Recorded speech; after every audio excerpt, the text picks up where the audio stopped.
Good morning, good morning, good morning, good morning, good people. Yeah, you know what it is. Hard worker, scrappy, unfiltered, and sometimes unhinged football content. Hard to explain, but you know it when you see it. Doing it daily our way. I don't know what you're talking about right now. Redraft and Dynasty Fantasy Football, we got you covered. You know their defense is ranked like 31st in the NFL? NFL draft prospects and rookies? Now you know you in the right place for that. Absolutely. All right, then stop saying it. Then we're done. And prop bets with my man Jay Rich. Count that money, man. Now wipe the crust out of your eyes. Get you a cup of coffee. It's time to wake your ass up with Ray G. You honestly are making absolutely no sense and you sound silly as hell. Good morning, good morning, good morning, good morning, good morning, good people. It is Wednesday, March 16th. Y'all know who it is. It's your boy Ray G. And we are excited. We are happy that y'all joined us and woke y'all ass up for this show brought to you by our good friends, Prize Picks. Make sure you tap in. Link in the description. Promo code Wake Up. We are up. At least I'm up. I don't know what Jay's up. I'm up 43 units since the All-Star break, which is good.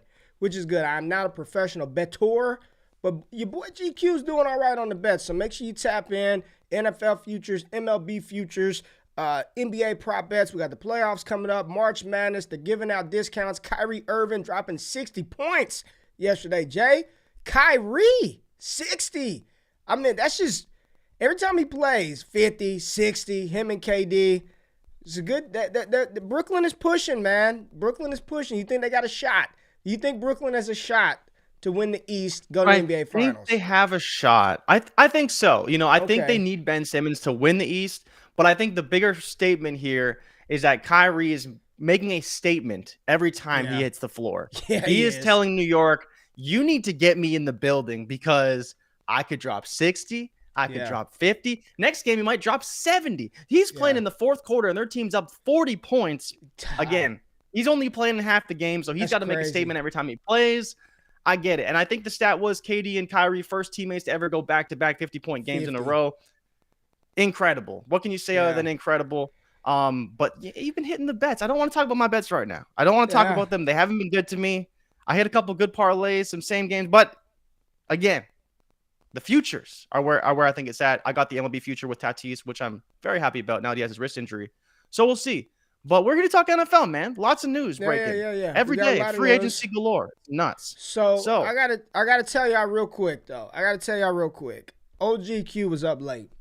I went down the rabbit hole that is called YouTube. And, Jay, I was up, I shit you not, for an hour. There's a guy on YouTube that has 33,000 subs. And do you know what he talks about? Like, do you know what his topic of review is? And I was on there watching it for an hour because I am anal OCD when it comes to, like, purchases. Like, I want to do all this research on shit that I buy. Like, I need to know everything about it. Do you know what it was that he reviews? I will give you $1,000 if you can guess. It's something that I have and I've talked about on the show recently. I'll give you $1,000. No bullshit. I will send you $1,000 right now if you can guess. You get one guess what I was watching reviews on last night. XLR cables. Oh, no. Good guess. I was watching reviews on wallets, bro. On wallets. Oh, okay. There's somebody that reviews What was he talking about with wallets? What was he talking about? Well, the reason why is because, I told you I drilled a hole in my wallet to put the AirTag on, right? Because I couldn't find it. But there's a wallet. It's made by Frenchy Company, and it has it's like premium leather, and it's got like a holder for the AirTag built into the wallet. And it's really like modern and it's slim. But I was up all night watching this dude review fucking wallets, like all night long. And next thing you know, it's like midnight, 12:30. I go to bed at like 8:30, 9 o'clock at night. So I say that to say I've already downed the double espresso. I was watching wallet reviews last night. He is a fantastic content creator. And I just wanted to say, follow your dreams, folks.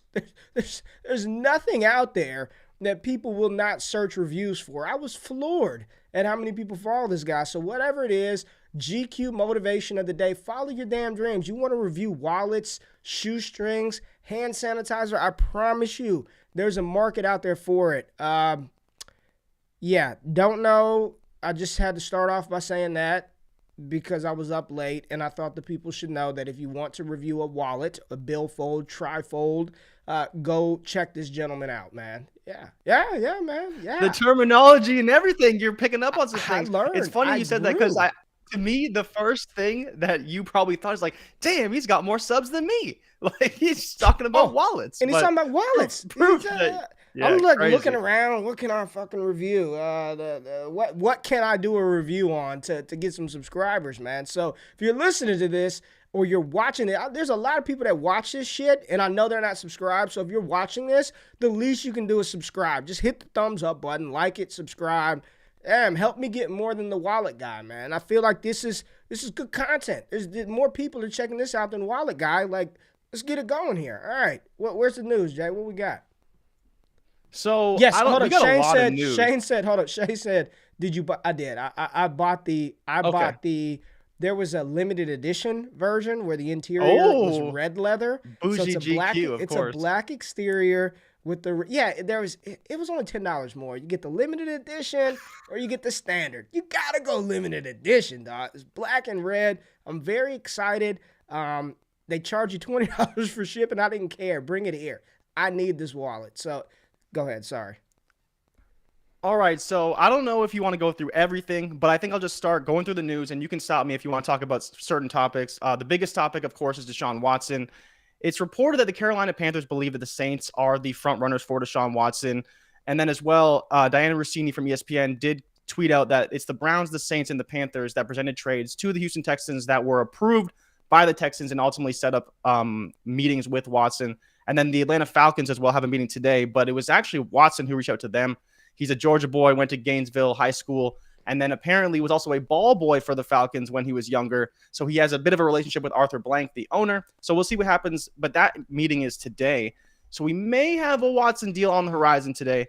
And then out of Atlanta, some bigger news. Russell Gage, the former Atlanta wide receiver, signed with the Tampa Bay Buccaneers or intends to sign with Tampa Bay Buccaneers to replace Chris Godwin. Yesterday we said, Tyler Johnson, no thank you. Where are you at with Russell Gage? I have to imagine you're a little bit happier about the situation for Tom Brady and the Tampa Bay Buccaneers now with Russell Gage in the fold. Yeah, man, I think this is a great signing for Tampa Bay. I do think that at some point the community will overreact a little bit and propel Russell Gage's value maybe a little bit higher than what it should be. But I believe what did he get 3 years, $30 million, and there was no kind of he's getting paid. Like there's no kind of hidden Antonio Brown twists in there, anything like that. This is good for Gage, man. It's a player that I don't know if we talked about on the show, but I talked about somewhere else. I think it might have been with Kyle Yates, but he was one of the players I was really looking forward to seeing potentially return back to Atlanta, with Calvin Ridley being out. I thought he was walking into 120 targets back in Atlanta. I think he slots right in the slot in Tampa Bay. R.I.P. Tyler Johnson, R.I.P. Scotty Miller. Russell Gage is stepping in, and he's going to be at least the number 2 option for Tom Brady until Chris Godwin is back. So Mike Evans is probably happy. Keep some of the safety over top from him. Russell Gage should feast inside the slot. And, I listened to a lot of people yesterday say that $6K is not out of the realm of possibility for Tom Brady. That seems quite ambitious in my opinion. $6K? That's what they're saying with this defense being diminished, not as good as last year. Tom Brady, YOLO Tom, just like all they want to do, they play fast. The pace of play is fast. They want to throw the ball. Again, quite ambitious. He had 5,300 passing last year. Yeah, I mean, 5,600 passing yards for Tom Brady. It seems preposterous to think such, but I don't know. Maybe not without Godwin, but I think this is good for Russell Gage. This is a good deal for Russell Gage. Yeah, for sure. And then another corresponding move that the Bucs made yesterday, they traded for former Patriots guard Shaq Mason, so another player that Tom Brady's familiar with. He played with in New England, headed to Tampa Bay to help bolster that offensive line. But the other thing that we saw yesterday was J.D. McKissic signed with the Buffalo Bills on a 2-year, $7 million deal. So we expect him to be the complement to Devin Singletary. What ends up happening in Buffalo, I guess we don't know because the draft still could change things for us, but we know what's going to happen in Buffalo. I mean, Devin Singletary was not good on third down anyways. Zach Moss was not good at all. This is very bad for Devin Singletary. And I know it wasn't a ton of money for J.D. McKissic, but he is going to be on the field on third down situations. Now, what is the third down pass-catching running back rule worth in Buffalo? I'm not sure, but, Josh Allen, third and 3, he's not checking it down. He's running that shit, man. But this is not good for Devin Singletary. I thought Devin Singletary played very well down the stretch of last season, but this 100% signifies this dude is going to be on the field, 2-minute drills, hurry-up offense, third down situations. It's going to be J.D. McKissic. Devin Singletary, a small, undersized, slow 2-down grinder. I mean, it's unfortunate for Singletary because he did play well, but that's what this means. That's what this means for Devin Singletary. And this is the time for Antonio Gibson to realize and fulfill the prophecy, right? The Christian McCaffrey, David Johnson prophecy. I still think they could be in a market for a veteran running back. I doubt they go in the season with just Antonio Gibson and Jarrett Patterson. But Antonio Gibson, the potential for him to finish as a top 5 running back in points per game this year, it's no better time than now than to do it. Now, I don't know how Carson Wentz factors into that with checking down to the running back, but J.D. McKissic was a problem. He was a thorn in our side, in our Antonio Gibson side. So we'll see how this plays out, but this is good for Antonio Gibson, at least better for Gibson than it is Devin Singletary. Yeah, absolutely. And like you said, people are talking in the chat about Zach Moss. They're calling him Devin Singletary. I kind of always expect him to be that primary rusher on the Buffalo Bills.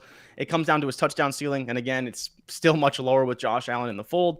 We do see a super chat here. No question. Just wanted to remind all the Falcon fans about the 28-3 blown lead. Never forget who that baby. Rojo Fish, Saints fan, flaming Falcon fans in the chat. Just super chatting to troll everybody. I fucking love it, man. I love it, man. He is a member of the squad, so he is a loyal patron. So those super chats come through, man. Just trolling the chat. I love it. All right. So Ray, the next one's gonna hurt a little bit depending on how you feel. Randy Gregory was close to sign with the Dallas Cowboys. 5 years, I believe it's $70 million or $65 million.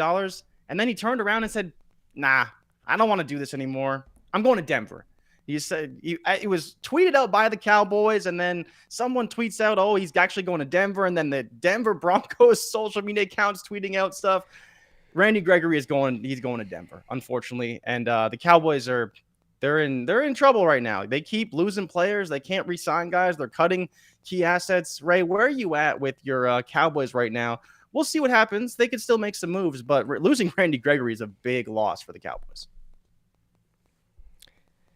Oh, man. I don't know why I do this. I honestly, I mean, even just next to me sitting here, Dallas hat, another Dallas hat, just Dallas shit everywhere.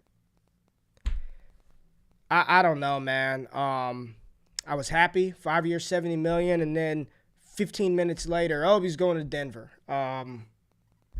This front office is not good, man. I think I'm hoping that we don't waste Micah Parsons' prime, because it started with the Zeke Elliott contract, and then they played around with Dak and ended up overpaying him.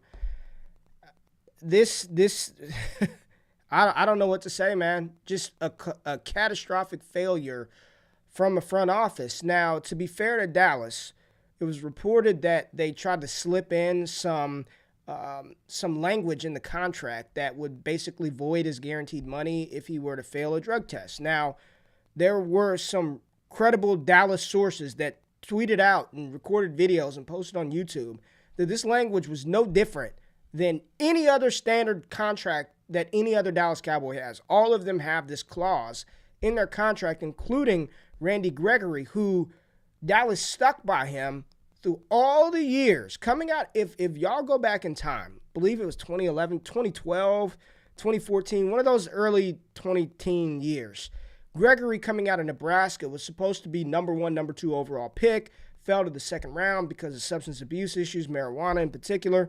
And Dallas stuck by him. Suspensions, non-playing. Dallas stuck with him, gave him the support, got on the field, played at a Pro Bowl level, and all of a sudden now he doesn't want that language in his agreement. It wasn't new. It wasn't like they slid that in there at the last second. There was no contract change. That was fake news that was reported. And now, I guess in his opinion, like, now I'm getting the big bag. No, I don't want that in there. I like to smoke weed on the side. I'm going to blow. And let me look. Off season, these dudes do a lot of shit that they ain't supposed to be doing, right? So he's probably like, I don't want to void my money. This is probably the only big payday. This is the payday I'm getting. This is generational wealth for myself and my family. I'm not going to void it. And he chose to take his services elsewhere. Where that leaves Dallas, all that stuff I talked about, them taking Treylon at 24, I think that's out. I don't think that's going to happen. If there's a pass rusher there at 24, I mean, you got to take it. I don't know. That's a big loss, man. In D-Law, they gave him another 3-year deal, but he's towards the back nine of his career, right? I think they have to go a pass rusher. And my fear, I don't want the dude from Purdue, Karlaftis. I think he's all right, but when I watched him versus Notre Dame, Kyron Williams handled him multiple times. Like, on tape, Kyron Williams was getting with him multiple times at 190 pounds. I don't know, man. I don't have a lot to say about Dallas at this point. It feels personal, and this is not what the people tuned in for. This is not good. That's all I have to say. This is just, it's not good, man. It's not good. All right, so we'll move forward then. A big signing for me, in my opinion, is the Baltimore Ravens signed Marcus Williams, former Saints free safety. Massive 5-year, $70 million deal, $37 million guaranteed to really shore up their back end. We know that the Baltimore Ravens likes to play a lot of man, and they like to play a lot of single high. Marcus Williams is really going to help them on the back end. We know how bad they were against the pass, so I think this is a great signing for them. As well, your boy, Allen Lazard, got a second-round tender from the Packers, so he may be back with Aaron Rodgers and the Packers. We'll see what happens with them. Deonta Foreman signed with the Carolina Panthers. Don't know what to make of that. Could mean things for McCaffrey, could mean things for Chuba, but as well, it is important to point out that he was in Watson's draft class. They were both drafted to the Houston Texans, so maybe there's familiarity there, trying to get Watson to come to Carolina. Ultimately, I believe it's only a 1-year, $2 million deal, so not a whole lot there. Tyrod Taylor expected to be the Giants' backup. He signed with the Giants yesterday. Houston restructured Laramie Tunsil's deal, so he could be on the trade block now. I believe he's only $11 million cap hit. And then compensatory picks were released today, and the Saints got 2 third-round picks in compensation, so that could be another piece to the puzzle for the Deshaun Watson trade, or at least to bolster that roster after the fact.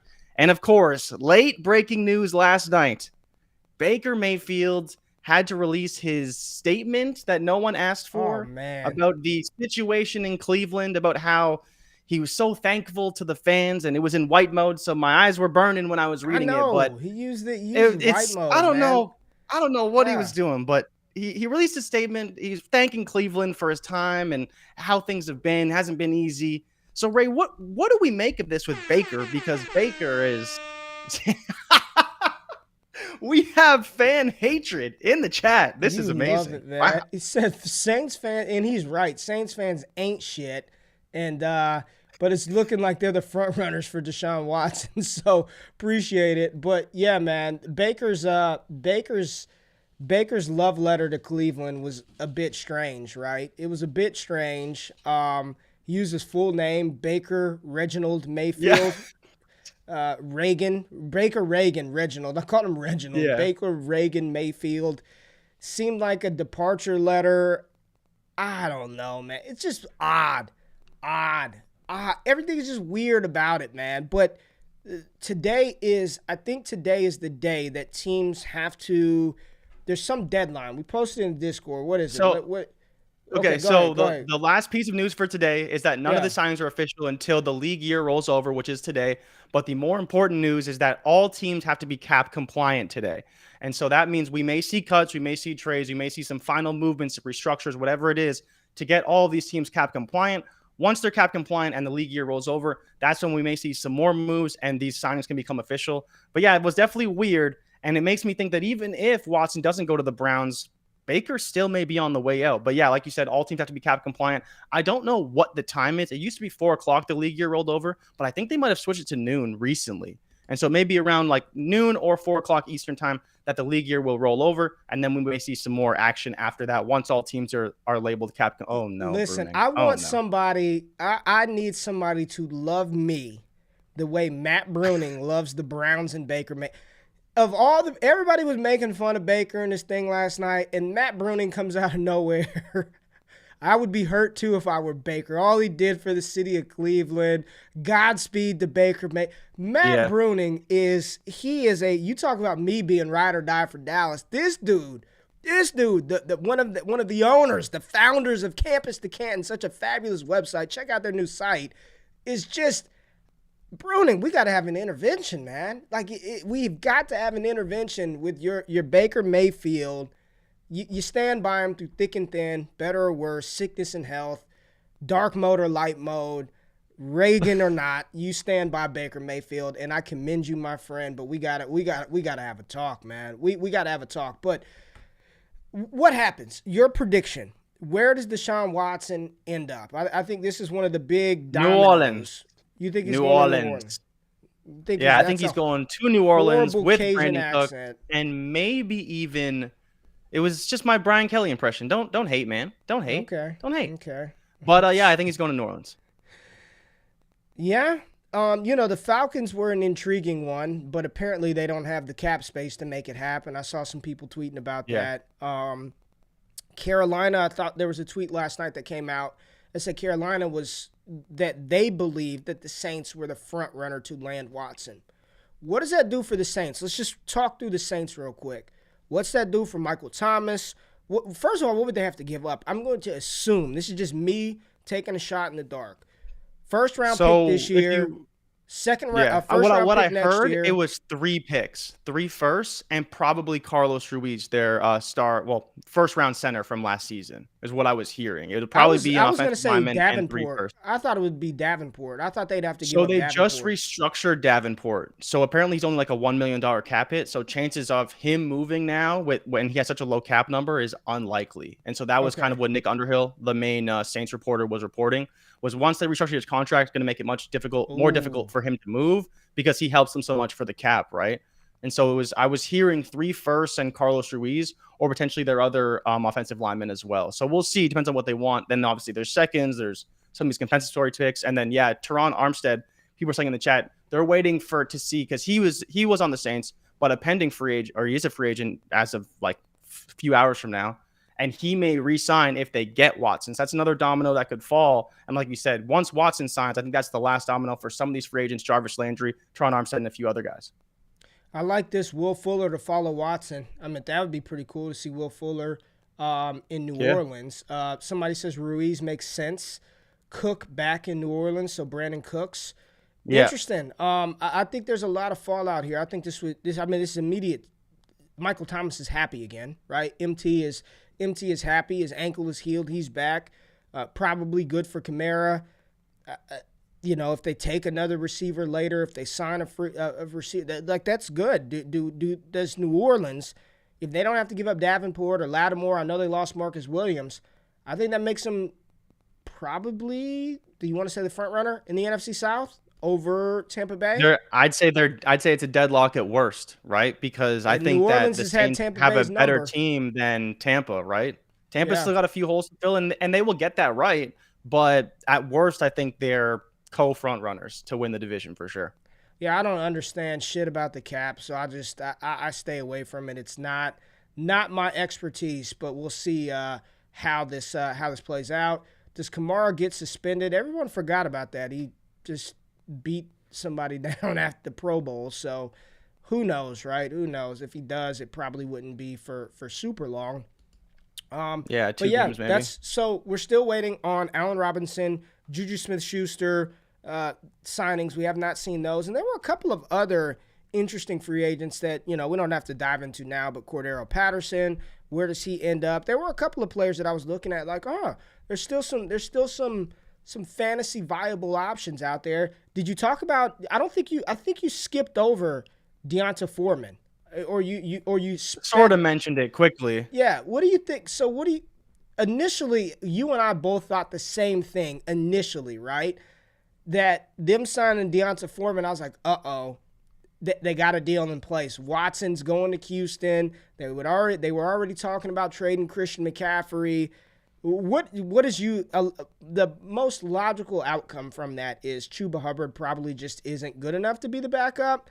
I guess I didn't think he was that bad. I didn't think he was that bad last year, but somebody's gone, right? Somebody is not going to. You don't need three of them. You don't pay Deonta Foreman, that 2-year contract, and you're like, oh, it's going to be a three-headed backfield. I mean, Foreman looked good. I thought Foreman in Atlanta would have made a lot of sense. I still think the most realistic outcome from this is Chuba just probably wasn't capable enough as the backup, and it's going to be CMC and Devonta Foreman. But do you think there's a chance that Houston pulls the trigger on Christian McCaffrey? That'd be wild, man, if CMC ends up in Houston with Davis Mills. I think he'd get fed the ball like crazy and be just fine. But it's just shades of David Johnson getting moved off of Arizona after his big deal after a year. I still think the most realistic outcome is just Chuba Hubbard probably wasn't capable as the backup. But where are you at? So I think the more questionable thing, and I get it from the standpoint of Deonta Foreman's a journeyman. I think he's only a third-round pick, got cut, ultimately made his way back to the NFL and did look good. The more questionable part for me is really the timing of it all. Like, free agency hasn't opened. There shouldn't be this need or want for a depth running back at this point in the season. This is the heart of free agency when everyone's trying to get a big deal, an opportunity, whatever. And you have to imagine Deonta Foreman was looking for an opportunity to play. And so I don't see a situation where being Christian McCaffrey's backup in Carolina is a very fruitful spot to be in from a playing perspective. And so at that point, unless they move Christian McCaffrey to slot receiver, I'm not really sure how he's going to get on the field all that much. And again, if this was in July or this was in June sometime, bring him in, camp body, compete for the backup role. I get it. But the timing is odd. And so from that standpoint, it's maybe they didn't like Chuba. Again, what did they win? 4 games this season? Why are we judging how good Chuba is or isn't when Sam Darnold is one of the worst quarterbacks in football and they couldn't win any games after week 3 or week 4? They were terrible. I think the timing is odd. The rumor mill is going crazy in the chat. I'm seeing rumor is the Bills are going heavy after CMC, which would be weird after they paid McKissick. But who knows? I mean, shit, if you get Christian McCaffrey, who cares about $7 million from McKissick? Yeah. CMC to the Bucks. Carolina, they said they were fielding trade offers, right? So, listen, man. I think that they were protecting themselves in the event that Christian McCaffrey is no longer there. And that's a smart move by Carolina to lock up Deonta Foreman. I think he's more than capable of handling the rock. He looked good with Derrick Henry down last year. So there's that, man. We'll be all eyes tuned in. Bills will draft Pickett. What is Pete talking about here, man? What are we doing? We will keep all eyes and ears on the NFL free agent landscape. Let's talk some dynasty trades. Let's talk some dynasty trades and look at some values, some player values, what's been going on in the world of dynasty. Now, a couple of weeks ago, we had this big, or maybe it was last week, we had this big thing with Jamar Chase and the tear down, and whether it was a tear down or not, or was that enough to give up to get Jamar Chase.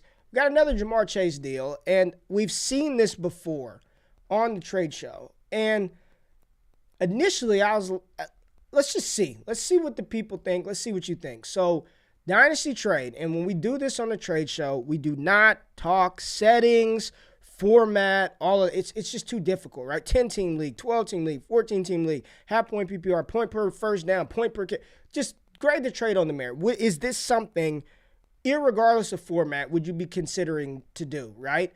One side of the deal received Jamar Chase, and he gave up, or she gave up, T. Higgins and a 2023 first. So, tear down from Jamar Chase to T. Higgins and pick up a 2023 first. We've talked about this before, and the answer was no.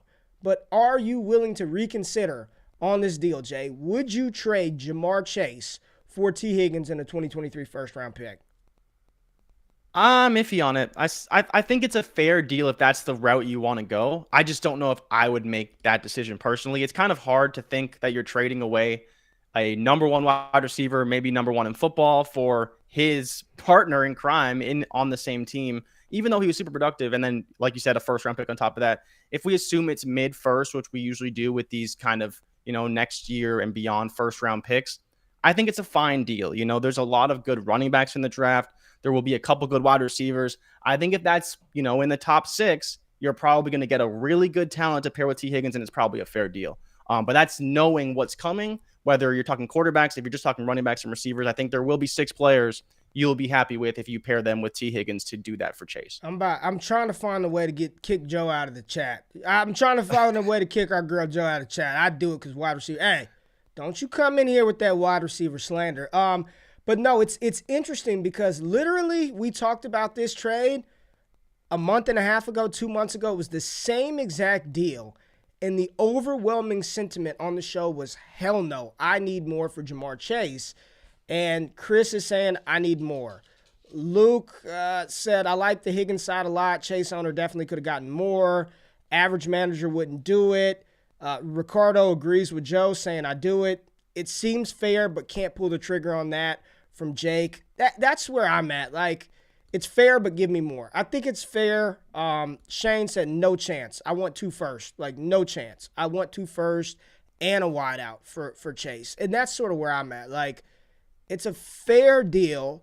It is the quintessential. That is the tier down that you're trying to get. And then anytime we look at trades, Jay, we project mid to late, right? I never project them being top 6, top 7 picks. They're always 7 to 12. And in my mind, I'm like, this is going to be the 112 or the 212 or the 312, because if it's anything higher, you're happy. If that's T. Higgins in the 110 in 2023, I think I'd want more. I think it's a fair trade. But I probably would want more on that deal. All right, got some more. Let's take a look at another receiver, and Joe's going to say she'll do it because wide receivers don't matter, but we don't want to hear that. Here we go. We've got Terry McLaurin. Oh man, she is gonna light into this one. I know her. I'm loving how I'm starting to learn some of y'all, like from hanging out every damn morning. And I know Joe hates Cam Akers. So here we go. Terry McLaurin, Cam Akers in the 207, or A.J. Brown, Elijah Mitchell in the 307. McLaurin, A.J. Brown, best player in the deal. Cam Akers, Elijah Mitchell. Elijah's my guy, right?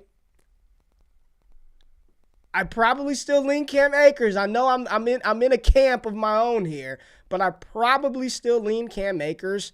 And then is the 207 enough for me to pivot off of A.J. Brown to go to Terry McLaurin, who I think is going to do a good season with Carson Wentz? At least he's going to get those deep YOLO passes. Jay, I don't know, man. This one I do not know. I fail to articulate for fear I may deviate. What do you think on this one, Jay? This is really hard. This is a really tough one because I think you're in the circumstance of, do you trust Cam Akers more than you trust Elijah Mitchell to be the starter? And I think I would honestly take the A.J. Brown side. I think I believe just as much that Cam Akers can be good as Elijah Mitchell can be the starter.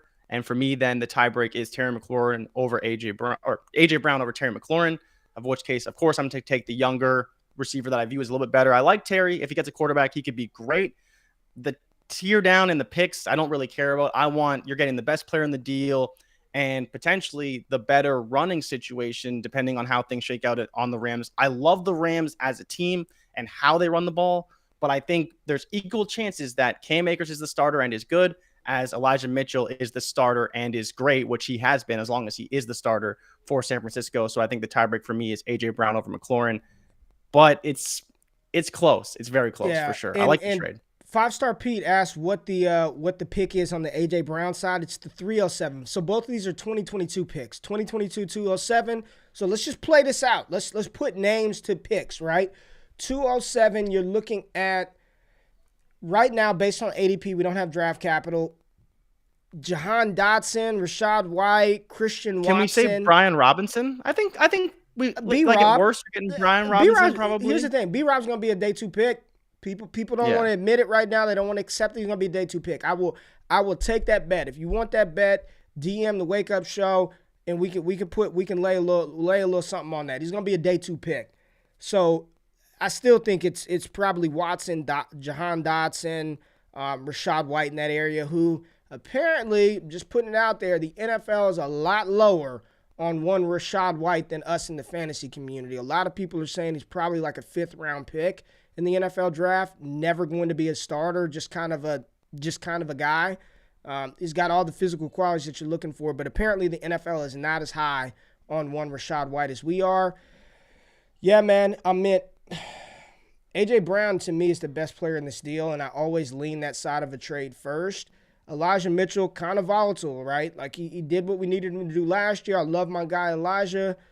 You know, you just never know with Kyle Shanahan and those running backs.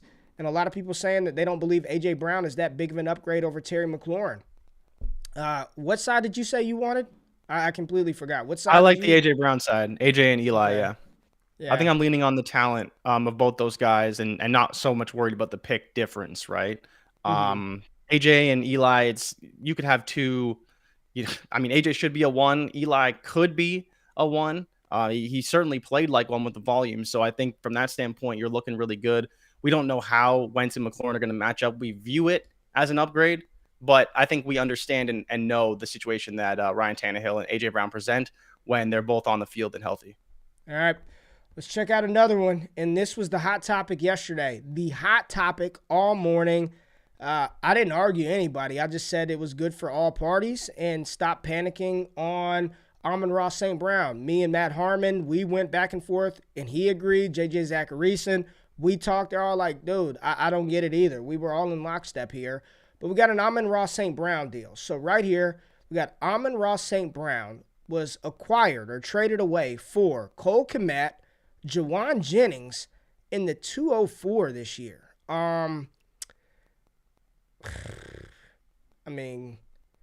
For me, this is not a deal that I would do, Jay. This is not. I would want the Amon-Ra St. Brown side of this quite easily. 204 again. Jahan Dotson, Chris Olave, Cole Kmet, and Jawan Jennings for Amon-Ra.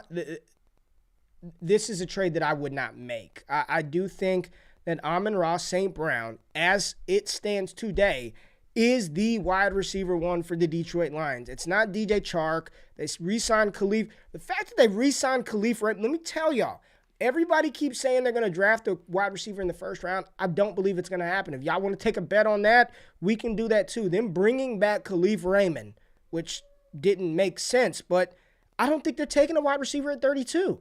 I think they're going Malik at 2, and I think they're going to take best player available at 32. I do not believe they're taking a wide receiver there. Maybe in the second round, but the hit rate goes down. Every round you go down, and I'm not betting on the 7th, 8th wide receiver off of the board to usurp Amon-Ra St. Brown from day one. Like, I don't believe that's going to happen. I don't get the widespread panic over Amon-Ra St. Brown. This is a trade that I would not be making. Or if I can get Amon-Ra for Jennings, Kmet, in the 204, sign me up, man. Am I crazy here? I don't think you're crazy at all. I think you're barely even getting what you paid for him in rookie drafts last year. He was like the 2.6, 2.7, and then you're really only adding on maybe another second-round pick in Cole Kmet, Jawan Jennings. Yeah, sure, he's great on San Francisco, but we don't expect him to be much more than a depth piece for them and not so much for us in fantasy. So I think it's Amon-Ra pretty easily. You can say, oh, well, I'll draft this guy in the second round and I'll be fine, or I'll draft this guy in the second round, but you already drafted Amon-Ra St. Brown in the second round, and you are seeing massive returns. So why are you now trading that to take another shot on another guy, hoping you hit again? And, we talked about this last week. Assuming you're the best drafter in the world is not the best scenario and not the way you want to go. If you can get proven talent, hold on to that unless it makes sense for your roster. And I think taking Amon-Ra St. Brown in this side of the deal is definitely the way to go for this trade. And I just, here's my thing, man. I know what happens in these type of deals. You're like, oh, I need a tight end, and I think I'll like the replacement at 204. That's just a bet I'm not willing to make. Like, everybody, and here's my thing with Amon-Ra. Everybody's talking about, like, his value. The fact that he's not going to get a 30% target share should already be baked into his value. Nobody should be thinking he's going to command the type of targets that he did last year. That's football, right? Like, he's not going to, when other people are around, he's not getting 30%. of the targets. But the other thing that people fail to, like, I don't know why, he was a rookie. Doing what he did last year as a rookie. That's not an accident, right? That's not an accident. And the way that they used him, the confidence that they've shown in him, the fact that they did not sign a number one type wide receiver like an Allen Robinson, a Juju Smith-Schuster, like this is clear as day, folks. And I'm just telling y'all because we did the same shit last year, different position, but it was the Dalton Schultz, Blake Jarwin train. And I kept saying, like, yo, go get Dalton Schultz. Like, that's the one you want. Those targets were earned, and he's going to get them again. Oh, no, it's Blake Jarwin. They're going to bring in another tight end. And now Blake Jarwin's cut. Dalton Schultz is going to be one of the highest paid tight ends in the NFL.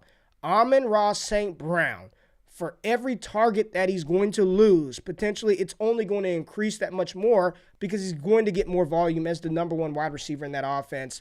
Don't be silly. Don't fade Amon-Ra St. Brown, and I would not do that trade. Amon-Ra every time. Is this the big boy one? No, this isn't the big boy. We saved the Deshaun Watson joint for the end. All right. So right here, another tear down. And this one is beautiful in my opinion. You've got Javonte Williams being acquired. Javonte Williams, the 101 this year and the 104 this year, being acquired for Jonathan Taylor in the 206. Love JT. Dynasty RB1. Give me Javonte, give me Breece Hall, and give me whatever's at 104, whether that's Kenneth Walker, Treylon Burks, Malik Willis. Give me that side of the deal opposed to Jonathan Taylor and Jahan Dotson. I think Logan Too Real hit an absolute home run with this trade. The other side that got Jonathan Taylor is probably still very happy as well. But if I can tear down from JT to Javonte and pick up Breece Hall and potentially Kenneth Walker, Treylon Burks, Malik Willis in a super flex league, like hell yeah. This one for me, Jay, pretty simple, pretty cut and dry, man. Yeah, like you said, it's very easy. Javonte Williams by a mile. You get Breece Hall or whoever you want at 101, and then you get whoever you want at 104. It's regardless of what your team construction is, this is a trade you should make every single time. I don't know what this person has on their roster, but to give up JT or to give up all this to get JT, they better have a damn good roster because like you've been really pushing the Javonte train, and I've kind of been on the side of maybe we should sell him, and this was prior to the Russell Wilson trade.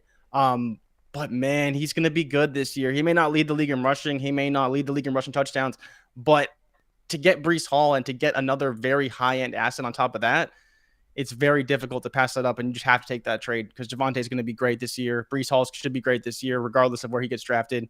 And the 104 is still a pretty damn good pick as a return for Jonathan Taylor, as good as Jonathan Taylor is. Yeah, this is smash in my opinion. If you can get something like this, let's switch Javonte Williams out. If that was DeAndre Swift, you make that deal?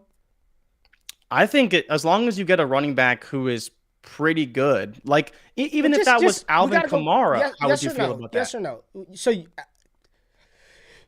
yeah, I mean, shit, when you say it like that, Kamara 101 and 104. You're going high end, right? Like Swift is still a young first round running back or second round. Antonio Gibson. Like a guy that we Antonio Gibson. Would you do it if it's Antonio Gibson, 101 and 104? I think I would. Elijah Mitchell. Breece Hall.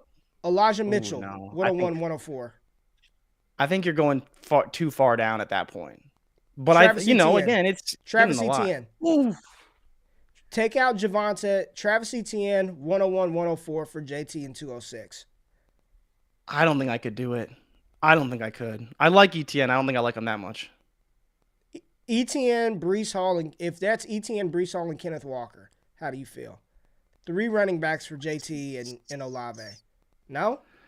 No, I don't think so. I think it's a little too much unknown. Like you got 3 running backs, you don't really, because even Etienne we haven't seen play in the offense yet, right? We like them, but 3 guys you have no idea what their outlook could be, and that's the scary part. But I like Etienne, but maybe not as the focal point of that package. I think once you get to a certain tier, the focal point is Breece Hall and not the running back, right? Okay. All right. Let's look at the last one, which is a massive one, and it features one of the players that I asked to be included in these trades for today. One, Deshaun Watson, and I just have it labeled big-ass deal. All right, this is a big-ass deal. So, one side received Deshaun Watson and Jamar Chase. Deshaun Watson and Jamar Chase was traded away for Ryan Tannehill, DJ Moore, CeeDee Lamb, Cole Kmet, Michael Carter, the 108, the 208, and a 2023 first-round pick. One more time for y'all listening on the pod. Deshaun Watson and Jamar Chase were traded away for Tanny, DJ Moore, CeeDee Lamb, Cole Kmet, Michael Carter, 108, 208, and a 2023 first-round pick. Big-ass deal. Jay, where are you at on this monster of a trade? I think I am on the D-Watt and Jamar Chase side. And Really? the main reason why I think is the replaceability of a quarterback, right? So we know that Watson's probably at worst a top 6-7 quarterback. To go all the way down to Ryan Tannehill, even though you're getting DJ Moore, even though you're getting CeeDee Lamb, you get Michael Carter. The 108, are we really getting a quarterback we're happy with at 108? Probably not. 208, sure. 23 first is nice. But I just think that with what you have in Watson and Chase, that package doesn't quite stack up. I think I'd want to consolidate some of those lower assets into higher end pieces on a team. Now, of course, this is basically taking a whole team on. You're taking someone's entire team, right? Like it's a lot of pieces. That's a lot of assets, man. There's no doubt the Watson and Chase side, that's the higher caliber of players. There's no doubt. Watson. Yeah. Watson is infinitely better than Ryan Tannehill, but you're giving up 1, 2, 3, 4, 5, 6, 7, 8 assets for 2. And that 2023 first, we project mid to late, but the 108, you're still in Garrett Wilson, Isaiah Spiller territory, Drake London potentially, Kenny Pickett, so it could be 2 quarterbacks, DJ Moore, CeeDee Lamb, Michael Carter, 208, Brian Robinson, 2023 first. That's Zach Evans, Kayshon Boutte. It's a lot of capital to give up for Watson and Chase. Now, if you make this move, if you trade for Deshaun Watson and Jamar Chase, and you are able to afford to give up DJ Moore, CeeDee Lamb, multiple rookie picks, I would assume that your team is pretty good. And the more you look into this, do we really care about Tannehill? Probably not. So you have to assume he's not going to be there in a year, right? Yeah. Maybe 2, but I believe he can be cut next year is how his contract is set up. And so you have to assume you're not having a quarterback. Kmet and Carter, they're fine, but they're just as unproven as the day. You know what I mean? Like that.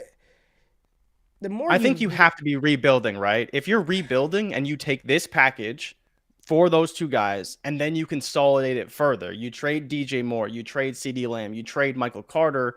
Maybe that can get you a bigger return than just Watson and Chase. Yeah. But I don't know. It depends on your league, right? Watson and Chase should be worth what? 5 to 6 first-round picks alone? And then you figure, can the same package net you 5 or 6 first-round picks? Maybe, depending on how they view CeeDee Lamb. We know that DJ Moore isn't quite where he should be valued from a value perspective. Production's there. The value doesn't quite match up. He's probably a bit of a buy low.